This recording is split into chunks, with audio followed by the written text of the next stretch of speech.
This is going to be great. This is going to be so good. First day on the job as a supply teacher. I've got my lesson plan sorted. I'm going to let the kids call me by my first name. No, my Twitter handle. They're going to love me.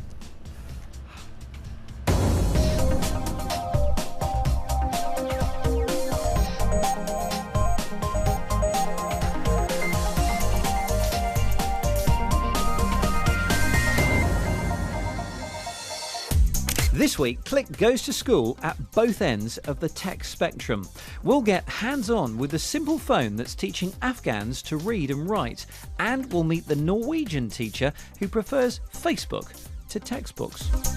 And from kids in Norway to mummies in Sweden, yes, we don't just throw this show together, you know, we'll use 3D scanning to get under the skin of an ancient Egyptian priest. We take a look at the pen that teaches you how to write as you write. We'll also have the latest tech news and the website that helps you learn 12 different languages in Webscape. Trust me, it's all going to be very educational. Welcome to Click. I'm Spencer Kelly. How often do we talk about how technology can change the way that kids learn in and out of school?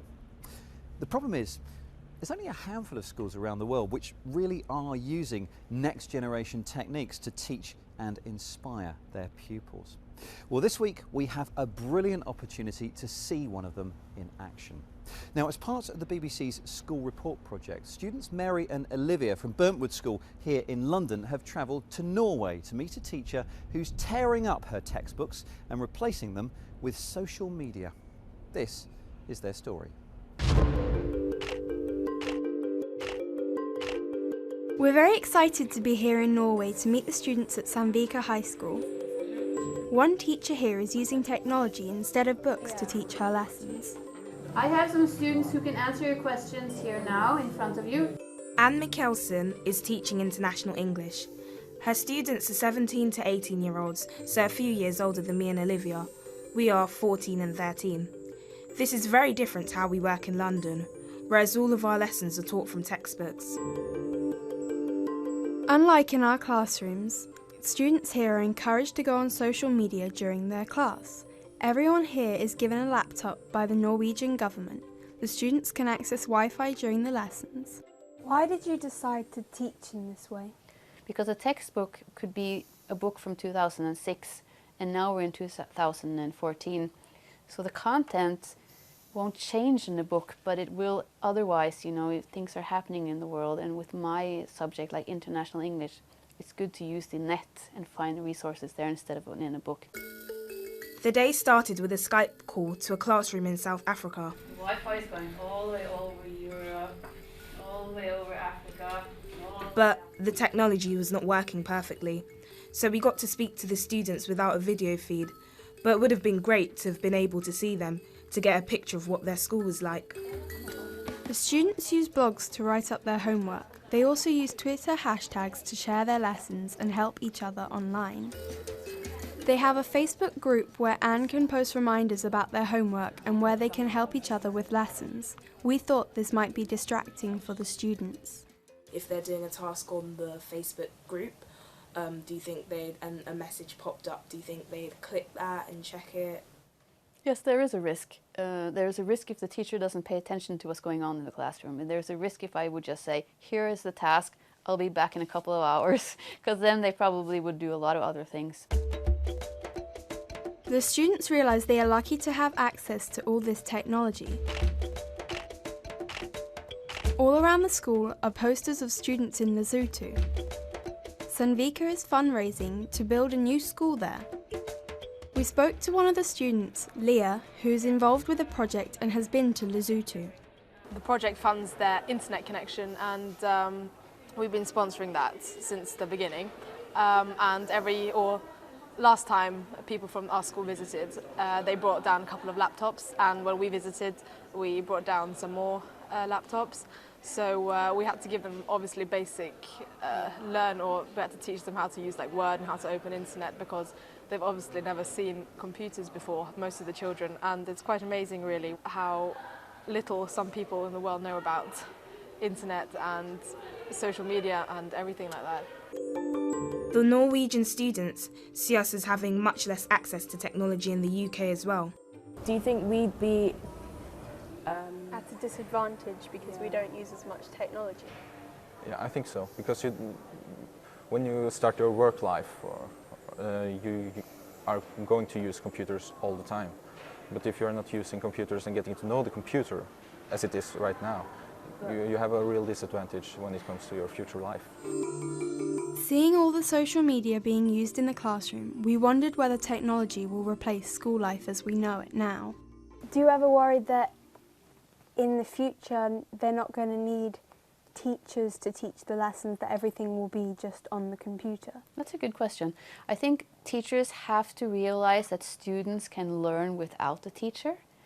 So I think that schools need to be very relevant. You have to be an alternative to sitting alone in your home and working, right? You have to come to school because you know we're going to Skype with South Africa, we're doing some questions, we're working on a project that we need more people to be on, right? So I think the teachers should realize that students are learning on their own as well. Back in our school in London, the older students already use blogs. We think we should use technology more in our classrooms. It would be great to have iPads and laptops for our lessons, but it wouldn't be as easy to fund this in the UK. It would also be great if we could use technology to share our ideas in the same way they do in Norway, through a group discussion board or an app that is accessible only to students in the school. We don't think it's good to combine our personal social media with schoolwork in the same way they do in Norway. Olivia and Mary in Norway. And you can see that film along with thousands of other reports from schools around the UK from this Thursday, School Report Day, at bbc.co.uk/schoolreport. Now, whether you use social media, video conferencing, or just plain old books, it is easy to take education for granted. But in many parts of the world, anything is better than nothing. In Afghanistan, 75% of people are illiterate, and many institutions are trying to throw sophisticated and expensive technology at the problem. However, the solution may actually lie in a much simpler device. Now, you might not know this, but Click has a sister program which broadcasts to Iran, Afghanistan and Tajikistan. And the team there discovered some software that allows the simple and, importantly, very plentiful candy bar style mobile phone to teach someone to read and write. In Afghanistan, the Ministry of Education has distributed 5,000 laptops for the One Laptop per Child project to schools in Kabul and elsewhere. And it's hoped that the cheap Indian laptop called Akash will be added to these soon. But with so many people to teach, this is, of course, nowhere near enough. Unfortunately, the laptops were still pretty expensive by Afghan standards. So we came up with the concept of Ustad Mobile here, which is putting the same education experience with audio, video, quizzes and games into $35, $40 mobile phones, candy bar style, that are commonly owned by Afghans. With financial help from the US State Department, the Payvestun company produced a course using the Ustad mobile application for teaching Dari and Pashto literacy. People assumed that these phones didn't have any real capabilities. Yet I knew as a programmer that those phones that support what you call Java Micro Edition are almost the same as 1997 computers. They can store information, process, run programs, run quizzes, run games, connect to the internet. All of this was possible. From the beginning, Ustad Mobile has been designed as an open source project. There's also an Android app version for smartphones and tablets, and an iOS version is in development. Perhaps the coolest thing about Ustad Mobile is it's an Afghan export. We took it from what worked in Afghanistan. I went to Zambia, trained people there, and they are now using the same software, the same systems to make courses for literacy in the 7 languages of Zambia. Instead of education technology being about some shiny particular device, it's about the content, it's about the learning. And the device is whatever device you want to use. The of course, we'd love to hear your thoughts on what you've just seen. So email click@bbc.co.uk or get in touch with us on Twitter. We are @bbcclick. Next up, it's a look at this week's tech news. Google's eyeing up the smartwatch market. It's released a new version of its operating system, Android, for wearables. These smartwatches give a taste of the style that Google's aiming for, together with its manufacturing partners and fashion brands. The first devices, which will make use of the voice-controlled Google Now interface, are expected later this year. Sony has unveiled a virtual reality headset for its PlayStation 4. Project Morpheus has been 3 years in the making.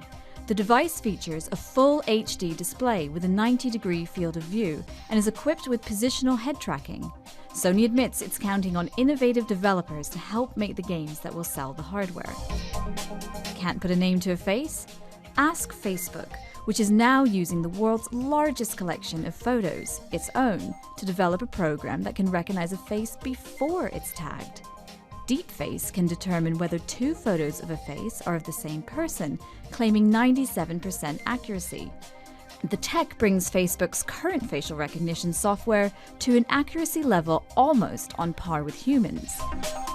And finally, for anyone that wants to use social media's power to disconnect, a new app called Cloak helps you avoid your friends. The antisocial service uses public location data from social networks such as Foursquare or Instagram to alert users when friends are believed to be nearby. Useful for avoiding the boss. Tapping on screens and keyboards is all very well, but we do still need to learn how to write with a pen, at least for the moment. Well, next month, a new German-based outfit will introduce a pen into schools in the UK, Austria and Germany, which it claims will warn us if we make a mistake. Dan Simmons has been to try out the pen that could help us learn as we write. Leon loves his toy helicopter, and it proved to be the inspiration his father needed to help Leon and potentially millions more learn how to write. I have these small helicopters in mind, so they fly around and they have a motion sensor on it. And I think if these helicopters can fly around with this motion sensor, we can have a pen with the same motion sensors getting the handwriting. So that's the core of the idea.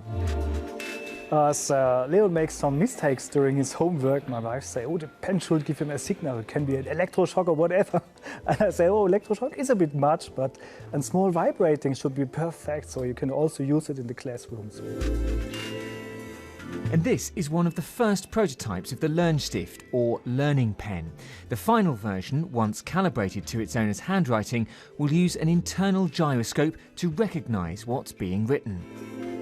Unlike a teacher's red pen that corrects long after mistakes are made, or a tutor publicly pointing out his errors, Leon's pen tells him candidly, through vibrating, when it thinks something's wrong.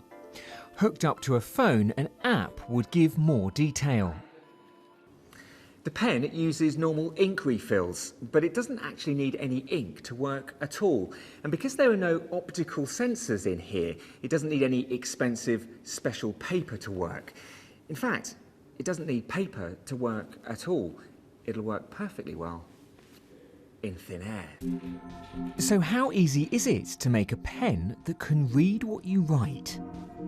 We tested out the latest working prototype, which uses wires so hardware adjustments can be made more easily. It's far from top of the class, although once trained, it matched most of software developers Adam's simple words.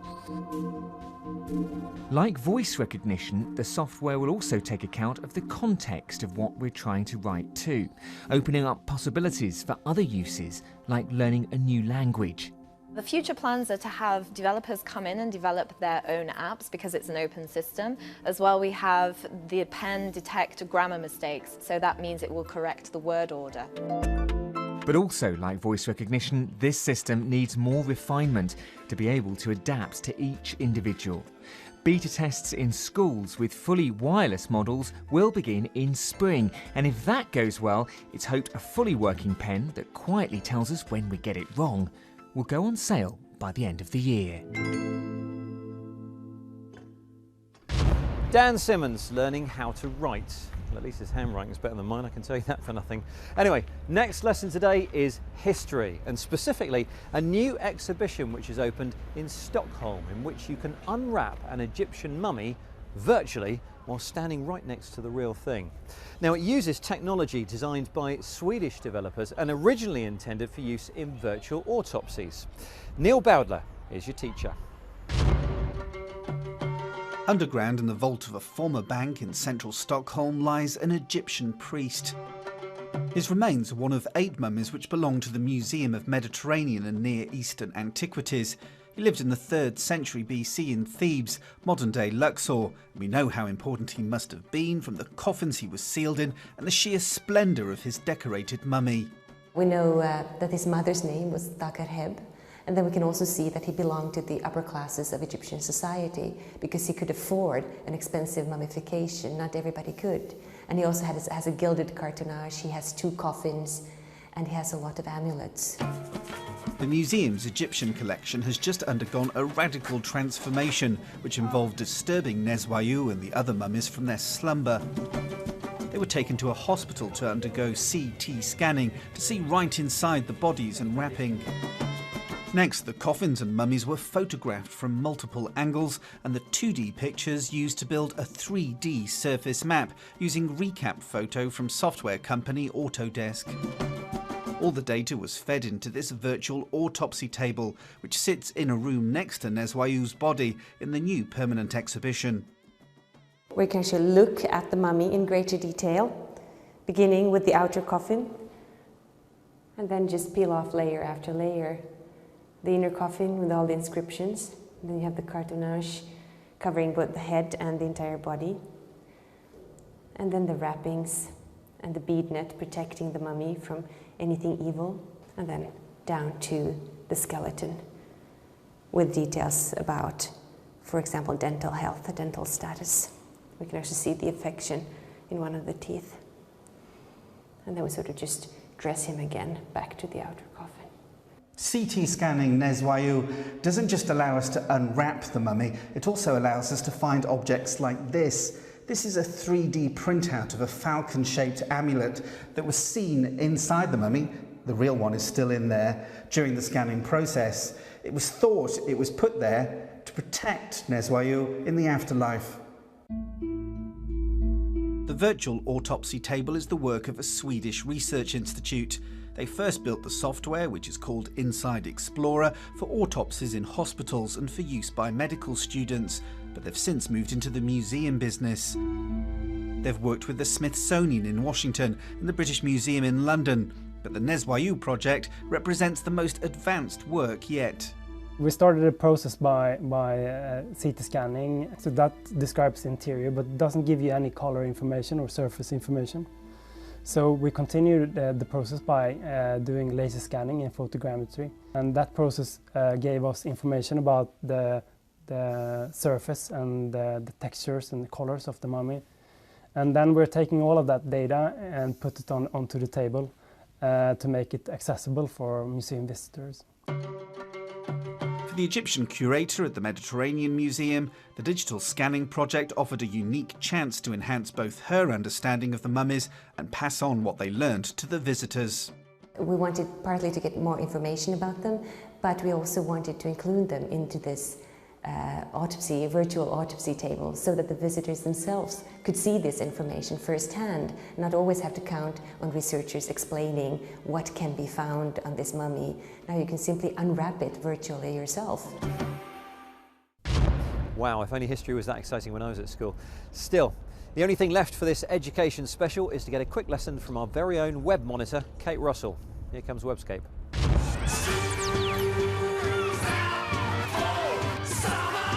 School's never out online.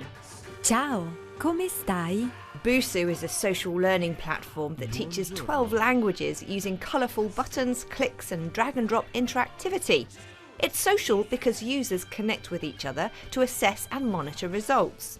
In this increasingly mobile world, the addition of the smartphone apps is a great idea, as it allows users to make the most of time spent on the train or the bus. And mobile app use in general increased 115% last year. And already, Busuu are reporting over half its users logging on to learn through the apps. There are lots of initiatives to encourage youngsters to learn coding right now. Code.org is a great starting point, serving up practical lessons you can complete in your bedroom that give you real results really quickly, like this interactive lesson to make your own Flappy Bird game. Drag and drop programming is the easiest way to learn. It's even how university students start learning to code. But under the hood, each of these blocks is represented by real code. If you take a look at the workspace, there are some green blocks that are filled in for you. These are event handlers. Just so you know, the creator of Flappy Bird was making about $50,000 a day in advertising before he took the iPhone app off the market. Or how about 17-year-old Nick D'Aloisio, who can not only count uber-famous tech evangelist Stephen Fry among his friends, but also sold the news app he created, Sumbly, to Yahoo last year for almost $30 million. There is no reason why that couldn't be you if you're prepared to work hard enough. The Year of Code is a project running this year to nurture the coders of the future with great support, advice and loads of other resources where you can pick up computer skills free of charge.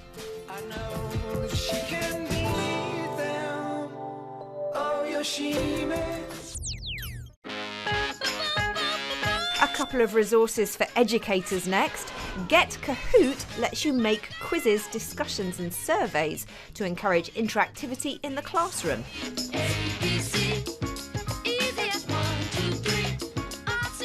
The quizzes can be run on any platform, so if you have students who won't put their smartphones away, what better way to focus their attention on the lesson than getting them to interact on their own devices? Before you know it, Snapchat and Facebook will be forgotten and a whole lot more learning can begin.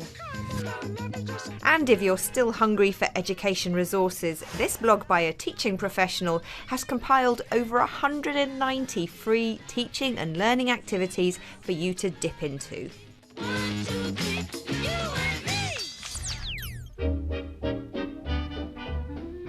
Learning isn't just for the young ones, though. On the 31st of March, the Spring Online Digital Inclusion Campaign begins for another year, helping thousands of older and less confident computer users take their first steps with technology.